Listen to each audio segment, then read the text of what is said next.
Hey everybody, Mark Schultz here.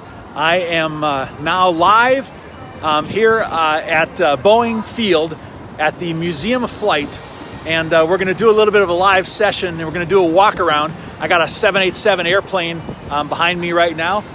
Really very excited to be here, and I actually have some comments going in my left hand, and so I'm going to give you a second to get online, but we're going to have a little bit of fun here today. And we're going to walk around this 787 airplane, and we're going to answer questions about digital and digital transformation here while we're actually live. So really very cool. I have people joining now on our live session, and so hey, go ahead and help me out and share this stream, share this live stream so that other people can join us. And we're going to be answering some questions here about digital and about digital transformation. So you're going to have to forgive me because I actually have, hey, I got Vladimir online. Hey, how's it going? And yep, I got Tishimir and Michael Thomas. Awesome, great. Jose, got people jumping on. So hey, let's do a little walk around on this airplane. So hey, we're underneath the wing of the 787 right now, and right now I'm alongside of the landing gear.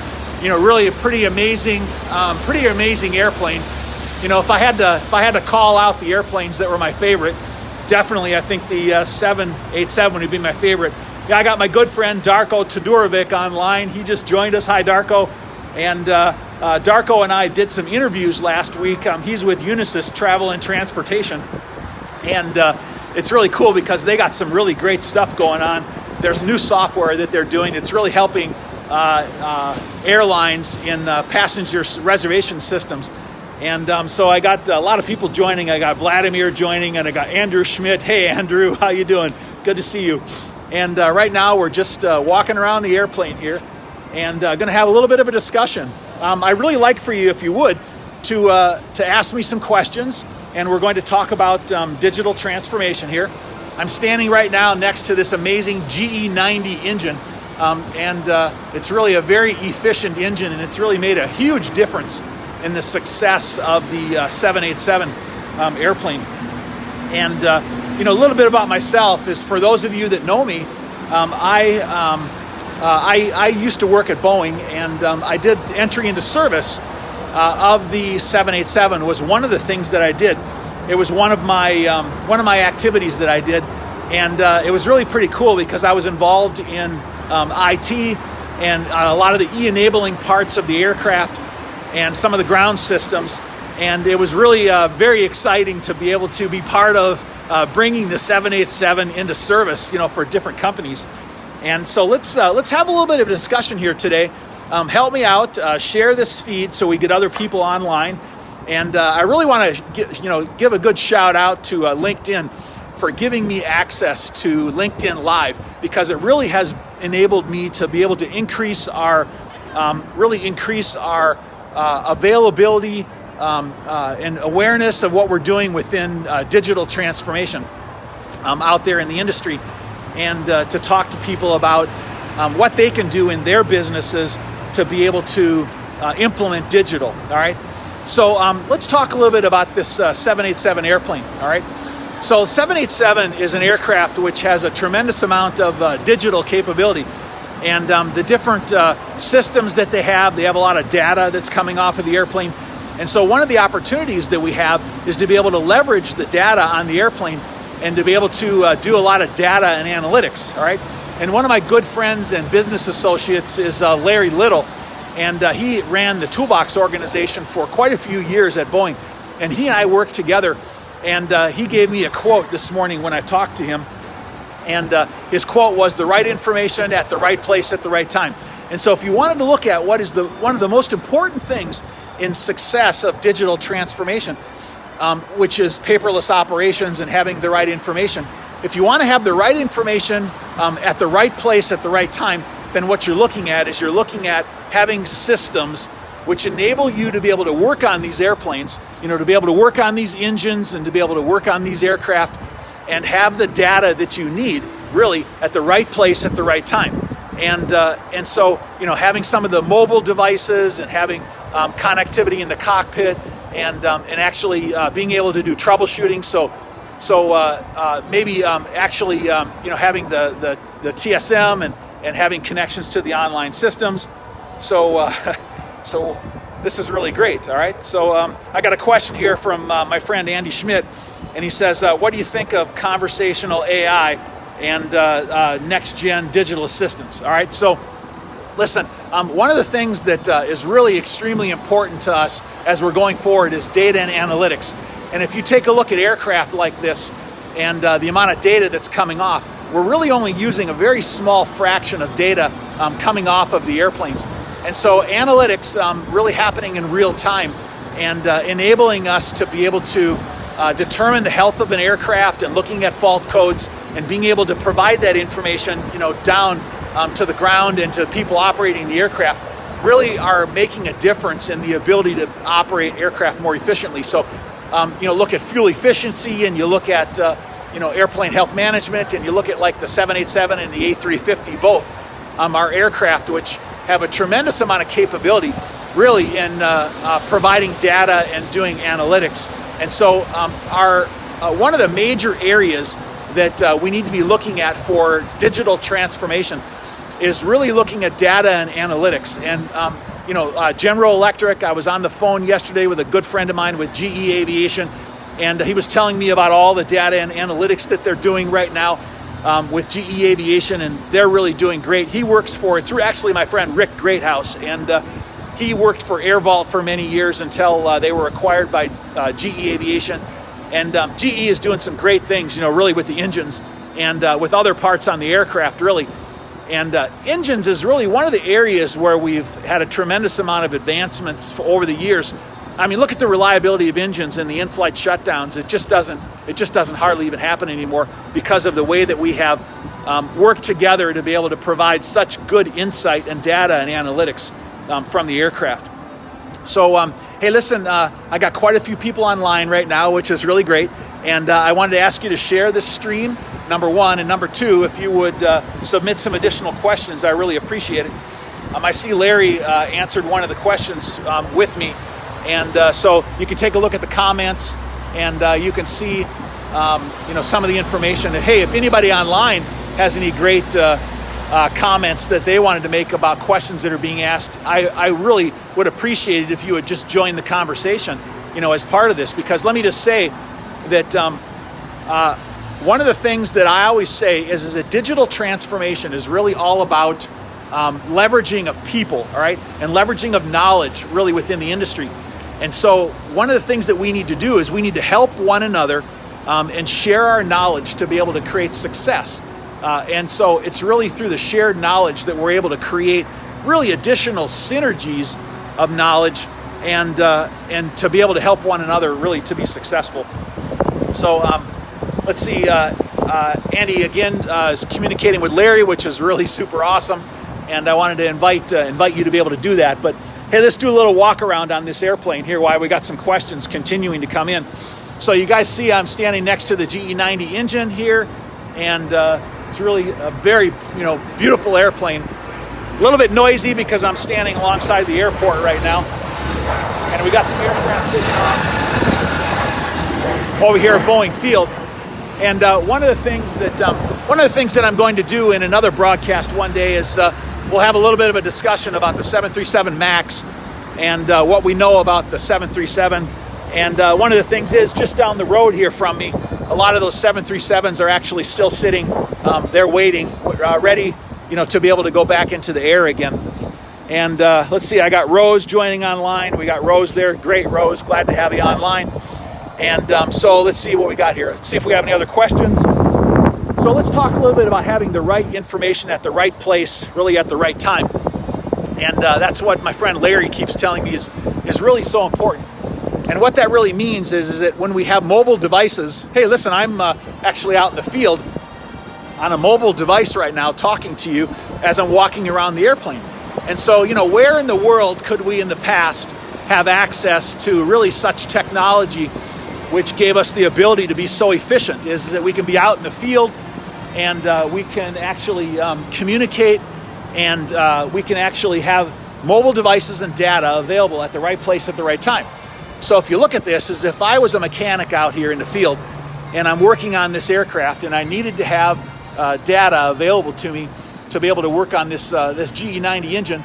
You know, I'm right out here in the field, and I'm using mobile devices and really able to access the things that we need at the right place at the right time. Oh, I got a Rolls-Royce engine on this aircraft here, so yep, there you go. All right, this is the GE90 over here, all right, next to me, and we got the Rolls engine on this aircraft. All right, so I've been talking wrong. All right, so there we go. All right, so anyway, over here we got a little bit of information about the different engines here. We got the GE powered 115B, which you can take a look at right here. And I guess this is backwards, and you can't really see it right now. But it's really pretty cool to be able to be around, you know, such big aircraft and such really new technology, which is really amazing. And you notice that from the position that I'm standing, you can see how big really the aircraft are as we're standing underneath them. All right. And I got some people here talking here, asking some questions. Let me take a look back over here. And let's see, we got some good comments here. I got my good friend Jaco Lewis over there in the Netherlands, and good to see you online. And we got Vladimir talking about on board. So listen, I have some friends who use mobile technology above the wing, up in the cabin. And when you have mobile technology above the wing, up in the cabin, you know, you can do a good thing like meal ordering, which was a good comment from Vladimir, and then we have other good conversations here about transformation, and we have Wycliffe online, and let's see, I got another question here. Great. We got some other questions coming in, but if you have questions for me, let's get those questions going and see if we can answer some of your questions. In the meantime, why don't we do a little bit of a walk around and take a look at some of the other aircraft that are here at the museum in case you haven't ever been here before. And right here next to me right now, we have one of the early 747s. I think this is an SP, is actually what it is. Yep. We have a 747 prototype. And if you take a look at it behind me here, we actually got one of the early 747s, which is right there. Big 4-engine aircraft here, which is really pretty amazing. Yep. And then next to me here we have one of the early Langley Research Center airplanes, which is a NASA airplane, and you can take a look at that one right here. Yep, I got Humberto online. It's great. We got Humberto there coming to us from Sao Paulo, Brazil. And here we have the 737 NASA airplane. And actually, one of my friends at Boeing tells me that he actually signed one of the gear doors when he worked on this airplane many years ago. And that's really, you know, pretty amazing to have worked on things like that. But why don't we do this? I tell you what, let's see if we can actually go up into the aircraft and do a little bit of a walkthrough up inside of the airplane while we're talking about digital transformation, all right? So got a lot of airplanes out here. It's really actually a great museum if you ever get yourself to Seattle, and if you ever have an opportunity to go to the museum here, then it'll really be an awesome place for you to learn about airplanes and really to be able to see some of the big ones like the 787 and others, 747 and some of the military aircraft. But what we're going to do right now is we're going to walk up into the aircraft and let you have a little bit of a look inside of the airplane. Let's see, is the module that's communicating with the mobile device on board, or you need some special, let's see, I can't see all the details here. Unfortunately, as I'm mobile, I don't have all the capability that I would like to have to be able to communicate with you. But I'm looking at one phone in my left hand and looking at your comments, and I'm actually holding out my other phone where we're broadcasting live, you know, at the same time. But right now what I'm doing is I'm walking up the stair into the 787 aircraft, and we're going to go inside and take a little bit of a look at it. So we're coming inside the airplane here right now, and I have some people up here, and we're just going to do a little walk through the airplane. I'm going to step through here if that's all right. Okay? Yep, get out of the way. So actually I'm inside of the 787 airplane right now, and you can see down here, you can look at the seats, you know, that we have.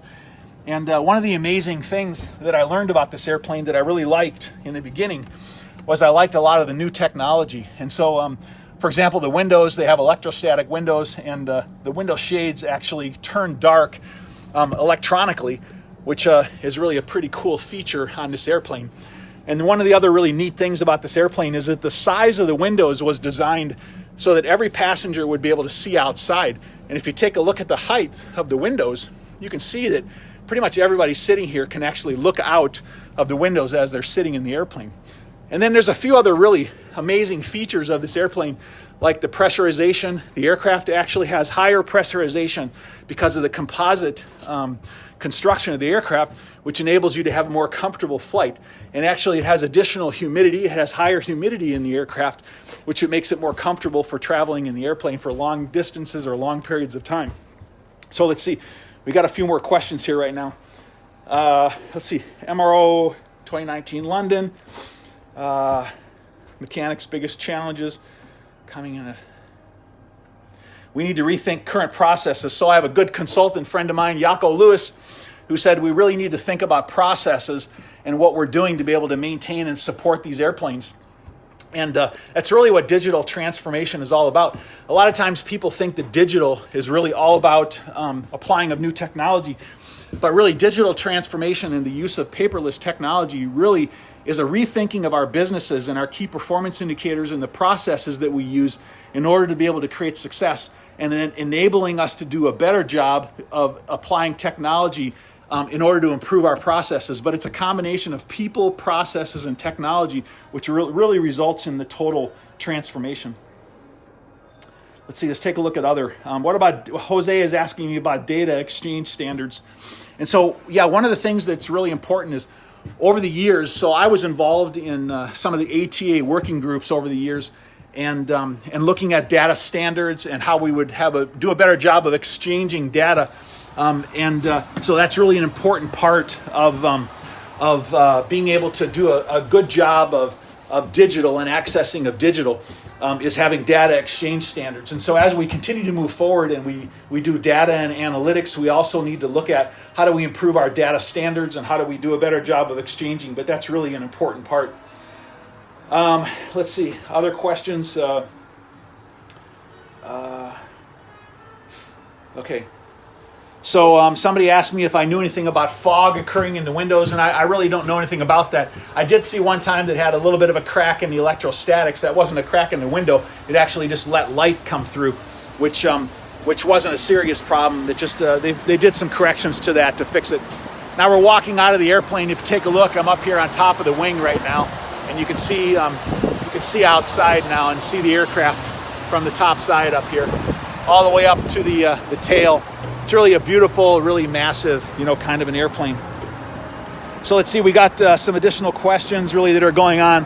I see we have a lot of people online. If you want to share this stream and get me some more questions, I'll do my best to really answer them. We really want these live sessions that we do to be things which are informative and really interactive, and we want it to be something that you're all really learning from, and together we're using the knowledge that we have to be able to increase our ability to increase digital within the industry. All right, we want to make sure that our industry is not falling behind. If you look at other industries out there, like the healthcare industry, it wasn't that long ago that you had paper charts and things, and these days, most hospitals and facilities are not walking around with paper charts anymore. They're it's all digital today. But in the aircraft industry, we're maintaining our airplanes, from paper task cards, and we're maintaining them from paper logbooks. And we really need to do a better job of accelerating our industry. And one of the reasons that I'm doing this, focusing on digital transformation, is that we really want to help one another to increase digital within the aviation industry. We want to make it more safe and more effective and more efficient. We want everyone to be able to have affordable transportation, really at a cost-effective, safe, high-quality, perspective. And so we want to focus on how do we improve our business processes, and how do we improve that through digital technology, and how do we help one another. And so one of the reasons that we're doing these broadcasts and that we're helping each other to learn is so that we can use the synergy and the knowledge that each of us have, and increase our ability to implement digital by helping one another is what we're really trying to do. So let's do a little bit more of a walk around here, and I'll show you some of the other airplanes while you guys are online. You see, got a lot of people here out here at the museum, but I thought maybe you would find it interesting just to do a little bit of a walk around and see more of the airplanes here. So let's just do a little walk out here. All these airplanes are outside, right across from Boeing Field, and you can see I'm walking underneath this big 747, one of the early test aircraft. And then next to me here, I have an Antov AN2, Colt, which is an older bi-wing airplane next to me. And then over here we have the famous F-14. I'm going to show you that in a second. All right, back from when we used to watch Top Gun and the guys flying in the military. I'll just give you a quick little shot of that one. You see here we have coming up over here, we have the F-14. Great looking airplane. Amazing. Right there. Yep, there's the F-14. And next to me here, we have a small little experimental airplane that was, I think, built by the Boeing employees over there behind me. Right there. And then as we're walking over here, I'll give you a quick little shot of a couple other airplanes that are over here. Here we have an A6. There you go. There's an A6 right next to me. Amazing airplane. And then next to that, we have a Harrier. So back in the day, one of my previous jobs, I actually worked at McDonnell Douglas down in St. Louis, and I actually had an opportunity to work on the AV-8. We had an early Harrier, right here, vertical takeoff, early days of the vertical takeoff aircraft. And then next to it, we have one of the early Blue Angels aircraft. I never worked on this one here, but here's one of the earlier Blue Angels aircraft right there. So if you ever get a chance to get to Seattle, you are definitely going to want to check it out because there are so many really cool airplanes out here. I'm just across the hall from the main museum, and they have a big covered area here where all these airplanes are under. So if you're in Seattle and it's raining, you still have an opportunity to be able to go inside and see some of these airplanes and not get wet as part of that. So I'm still doing a little bit of a walk here. We'll just do a little bit of a walk through the museum, and you can take a look. And I'm actually going to take you inside, and we'll take a look at the space shuttle trainer. They actually have a space shuttle trainer inside. And another day we'll have a bit of a discussion about space and the impact of space and the potential travel to Mars and the things that we're doing there. But right now I'm just walking past some of the different aircraft, some of the different military aircraft. Here we have some different airplanes, which you can see behind me here. Here we have Air Force One, one of the early Air Force Ones. Let me flip that around so you can see that. Right here. Here we have an early Air Force One right behind me there. Yep. And here we have a B-47 Stratojet behind me right there.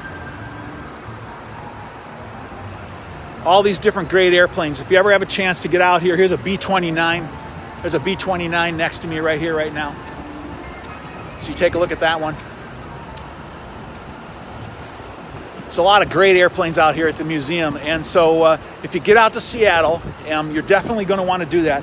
I see there's some people here like Len Nash. He said he was just on a trip there and very much enjoyed the museum here. He says it's definitely a must-see. And so, people that have been out here definitely, say that this is a great place to go. And here's a B-17, a good-looking B-17. When I got my A&P license many years ago, one of the first engines that I had to work on was a radial, was a 985 radial. And this is a bigger engine than that. I'm not certain exactly which engine is in the B-17 because it's a multi-row radial. But there's a lot of really great airplanes out here. And so if you get a chance, you're definitely going to want to come out here and see this museum. It's really, quite amazing. We're going to go inside now, and I'm going to show you a little bit more inside from the space exhibit. We're walking inside now, and I'm going to show you some of the different things in here. Right here, right now, we're actually inside the space part of the exhibit. And above me, you'll look right up above me right here right now, and there is a Hubble telescope, but it's a scale model. It's a 1/2 scale model of the Hubble telescope up there. You see it up there? You can see that right now. It's a 1/2 scale model of the Hubble telescope, all right? It's really pretty amazing. Got such clear pictures really from the Hubble. And then right here behind me right now, you'll see that many years ago now, Boeing built, or the museum built this building in order that they could bring the space shuttle trainer, the ground trainer in here. And so what's behind me right now is the actual ground trainer. It's a full-size exhibit of the space shuttle. And the reason for it is that they wanted to be able to use the articulating arm up there and allow people to be able to test their ability to use the arm and to bring, like satellites and things inside as they were doing that on the ground. So it's really hard to even capture a good picture of it because it's so big actually behind me right now. And so I'm walking around behind the engines of the space shuttle right now. And you can see that this is a full-size mock-up of it, and it's really hard to even capture because it's so big. But one of my favorite exhibits over here is actually the Soviet space capsule. And what we have here behind me right now is actually a very early space capsule. And what's so interesting about it is you look at the external portions of it, and you look closely, and you'll see that the material on the outside actually has been burned away, from the re-entry process of the space shuttle, or of the space capsule. And so this is the Soviet Soyuz Shuffle is what it was, and so this is really cool to be able to see things like this. And so I hope you like this. But this is the Soyuz experience, the Soyuz spacecraft. And it's really, really pretty interesting to see, the technology that was used to be able to send men up into space early in the time. And then up above me here, we have one of the Virgin aircraft up here, up above. If you take a look at it, up here, you see it up there. Yep. There we go. A little bit hard to see, but it's actually up there.